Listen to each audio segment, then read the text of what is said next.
Bine ați venit, dragilor din Zodia Leu, oriunde v-ați afla în această lume. Sunt bucuroasă să fim din nou împreună la o nouă lectură pentru perioada 9-15 martie acestui an 2026, așa că toți cei care aveți nu doar soarele, ci și luna, Venus sau poate ascendentul în Zodia Leu, această lectură este de asemenea și pentru voi, cu precizarea desigur de a nu uita că este totuși o lectură generală pentru un colectiv mai mare, așa că vă rog să luați doar ceea ce rezonează cu voi. Desigur, pentru cei care sunteți aici pentru prima dată, vă urez bun venit și dacă la finalul acestei lecturi, mesajele, simțiți că ați rezonat cu ele, v-au adus poate claritate, ghidare sau liniște interioară, eu vă invit cu mare drag să vă abonați și, desigur, să susțineți acest canal printr-un simplu like. Aceste lucruri sunt gratuite, unicul lucru necesar este decât dorința voastră. Înainte de a începe lectura propriu-zisă, pentru dragii mei din Leu, vreau să le mulțumesc tuturor celor care sunteți deja aici, care mă susțineți prin fiecare comentariu, prin fiecare gest de apreciere și prin fiecare gând bun care vine din partea voastră. Așa că mii de mulțumiri tuturor. Și acum, haideți să vedem cu ajutorul acestui oracol tarot, să-i spunem, simbolon, să vedem care este energia dragilor mei din Leu în săptămâna 9-15 martie.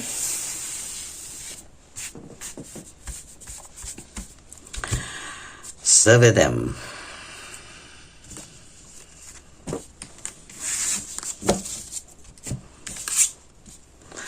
O, ce energie frumoasă! Ce energie frumoasă avem! Arhetipul perechii.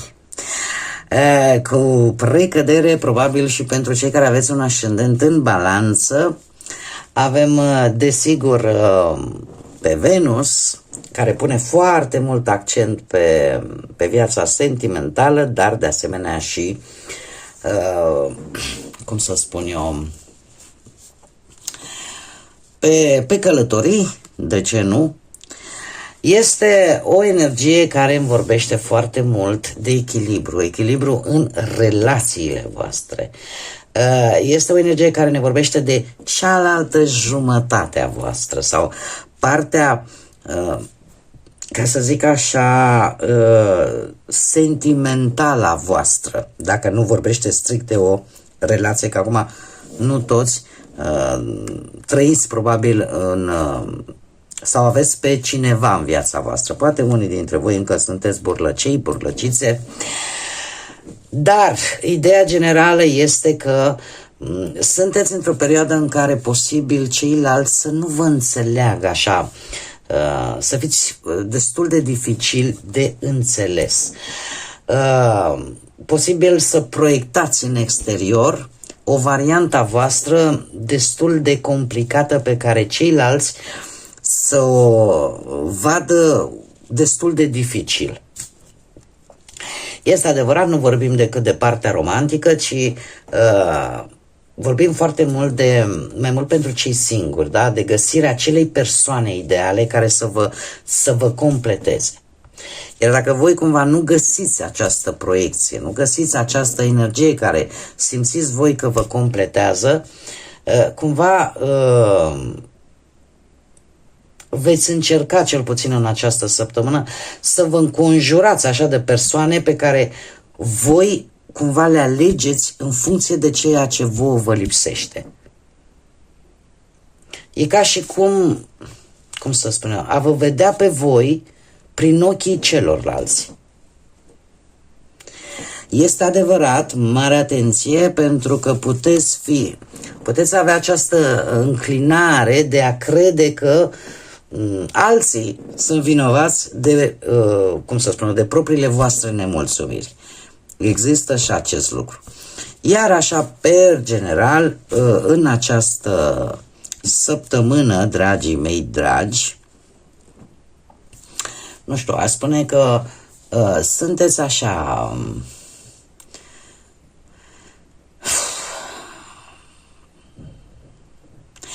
Pe plan afectiv, ori că vă îngrijiți mai mult de voi, puneți accent mai mult pe vestimentația voastră, pe cât de senzuali sunteți, pe cât de frumoși sunteți.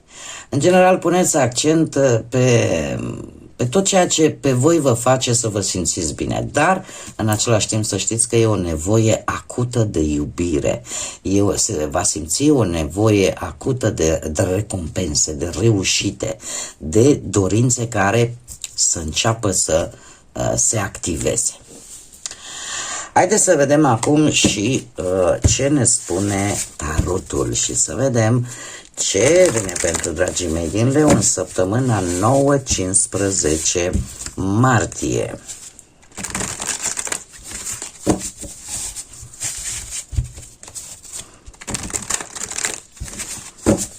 Bun.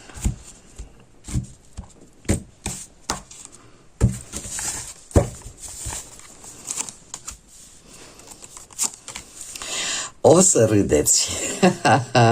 Imediat vă spun. Dragii mei dragi, nu este întâmplător, eu mereu o spun și mai ales atunci când mi se confirmă atât de către alte sisteme de a afla energiile. Avem justiția, ce să vedeți, zodia balanță și aș spune că justiția ne vorbește de asemenea de zodia, în afară de zodia balanță ne vorbește tot de Venus. Deci practic avem aceleași energii cu, să zicem, mici diferențe. De ce? Pentru că este ceva, voi în această săptămână veți fi provocați, o provocare importantă de care va trebui să țineți cont, pentru că este un arcan major, are legătură cu zodia balanță, posibil ca unii dintre voi să aveți ascendent în balanță, dar de asemenea să menține aceeași linie, ca și energia simbolonului, arhetipul simbolonului.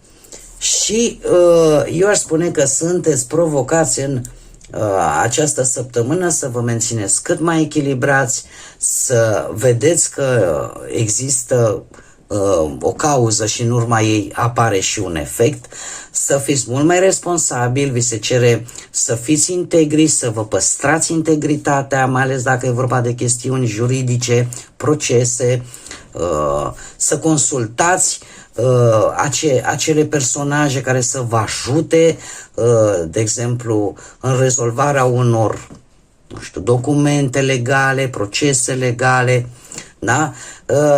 Cumva, dacă vorbim așa de o situație per general, aș spune că provocarea pentru voi este să stabilizați un pic această situație, dar într-o manieră cât mai dreaptă, cât mai corectă, indiferent că vorbim de dragoste, că vorbim de bani sau că vorbim de partea asta a muncii.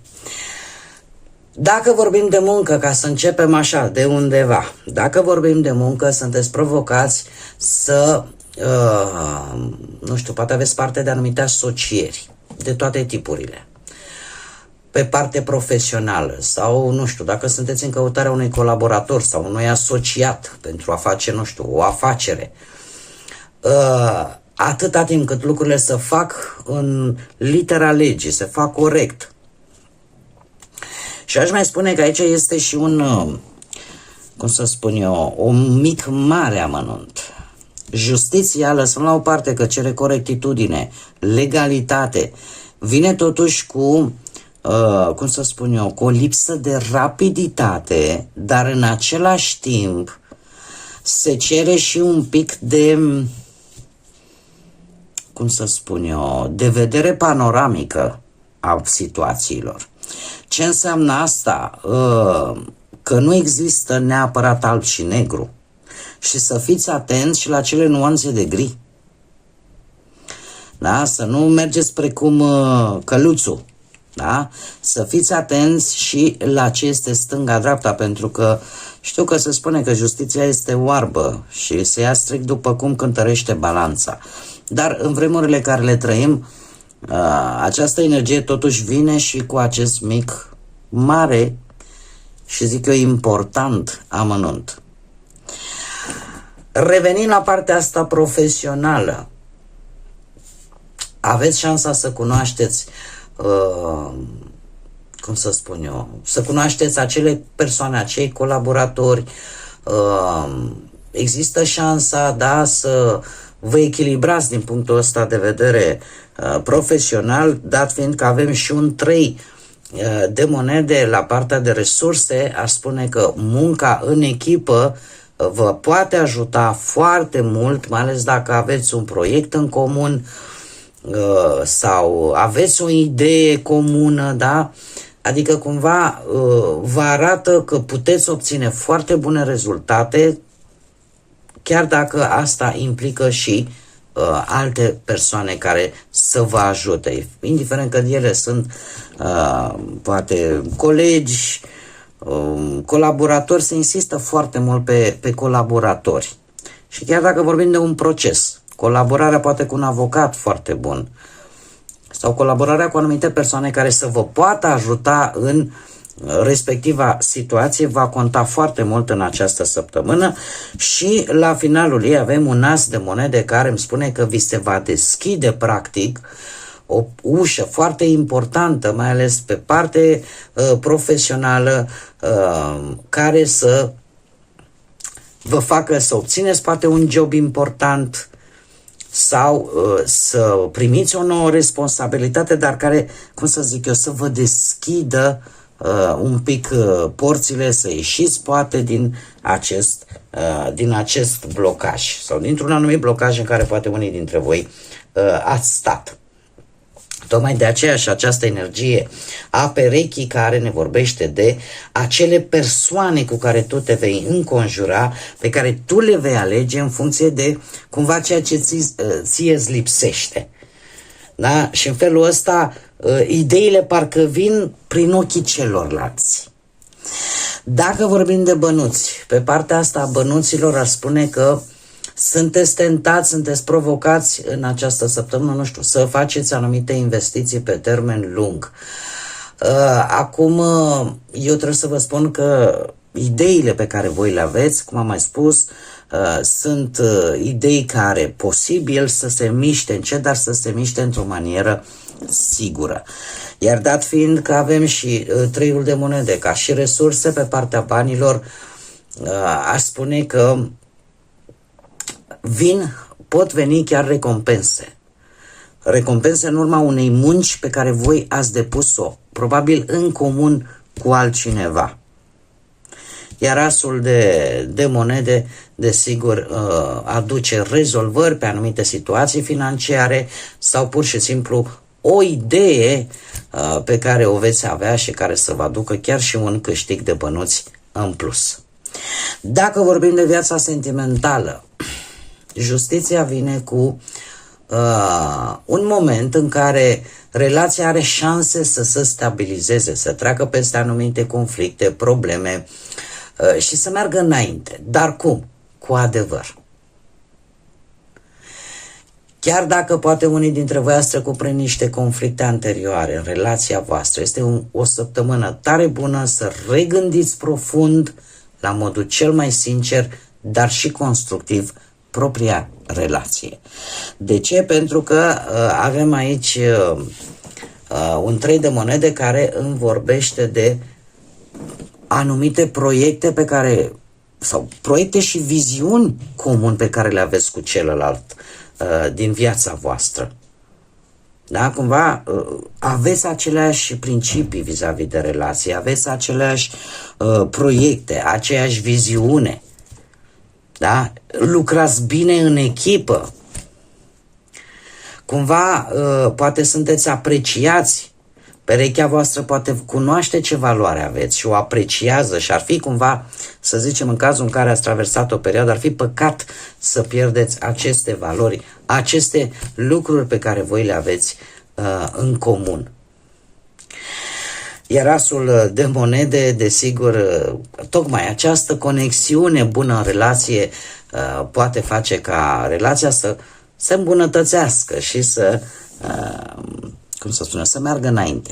Cei care sunteți singurei, aș spune că săptămâna aceasta este o provocare pentru voi de a, a vă da seama că trebuie, să vă responsabilizați, să fiți, să vă recăpătați acel echilibru, atât intern cât și extern, și să vă dați seama că, cumva, mai ales și cu treiul ăsta de monede aici, există șansa ca iubirea să apară în mediul profesional. Să existe cineva în mediul în care voi vă desfășurați activitatea, vai, ce se întâmplă de mă bâlbâi, vreau să zic multe, îmi cer scuze, să găsiți o anumită energie care practic să vă cucerească chiar în mediul în care voi lucrați. Sau cel puțin să vă atragă atenția și, dat fiind că avem și acest as de monede, dacă vă păstrați optimismul și sunteți dispus să faceți anumite schimbări, poate în modul în care vedeți o anumită persoană, sau să faceți poate anumite schimbări în modul în care aveți așteptări de la o viitoare relație, asta chiar vă poate ajuta să aveți parte și de un nou început de relație. Acum, haideți să vedem și ce numere angelice sunt importante și mesajele cu care aceste numere vin pentru voi, dragilor, din Leu. Ia să vedem. Și avem, cum să nu, avem numărul 1, numărul 10 sau numărul 2 și 20. Poate să vă spună sau nu ceva. Ce pot eu să vă spun apropo de numărul 1 care predomină și numărul 10 deopotrivă, doar că este la o energie mult mai înaltă. Numărul 1 este guvernat de soare, la fel ca și zodia voastră, este un număr masculin yang și are de văzut foarte mult cu conștiința voastră, cu creativitatea voastră și cu noi începuturi. Noi începuturi, de ce? Pentru că există potențial și, dragilor, în această săptămână să știți că ceea ce voi gândiți și manifestați în același timp chiar se poate realiza. Îmi vorbește de o gândire foarte pozitivă. Ce ne spune? Alinierea cu scopul tău. Ești într-un moment de aliniere cu scopul tău în viață, așa că continuă să acționezi, continuă să te miști înainte cu încredere. Așa cum bine vedem și aici avem parte practic de un 1, cum și în acest mesaj. Bun, dragii mei, cam atât am avut pentru voi pentru această nouă săptămână de martie. Eu vă mulțumesc că mi-ați fost alături la această lectură și până la următoarea noastră revedere, sufletele mele frumoase, nu uitați să zburați înalt, să gândiți înalt, dar desigur să lăsați atât credința, iubirea și pacea să vă însoțească la fiecare pas.